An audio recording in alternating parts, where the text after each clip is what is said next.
Hello friends, welcome to my channel. I'm Samad Khan from sociallypro.com, and today I'm going to show you how to hide your birthday date on Facebook application so that nobody can see it. So let's get started. So the first thing you want to do, as always, I'm suggesting you guys to update your Facebook application to its latest version. So as you can see, I have recently updated my Facebook application. It's up to date. Now I'll go back and open it up. To edit your birthday information, you need to go to your profile page, and here tap the edit profile button.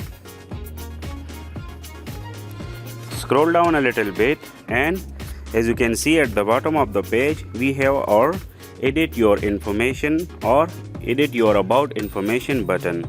So I'll tap this. Again, scroll down a little bit, and as you can see, there is our basic information section. We have our gender information over there, our birthday information, language, religion, etc.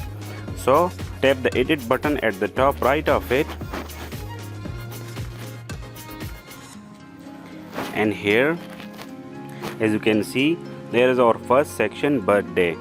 So tap the drop down next to it and select only me, as I have already selected this option. Do the same for the birth year. Select only me. So select only me to hide it, and you are good to go. Now go back, and that's it. This is exactly how you can hide your birthday on Facebook application. For more to the point videos and updates like this, you can subscribe to this channel and visit my blog sociallypro.com for more information. Thanks for watching guys. Have a great day. Bye bye.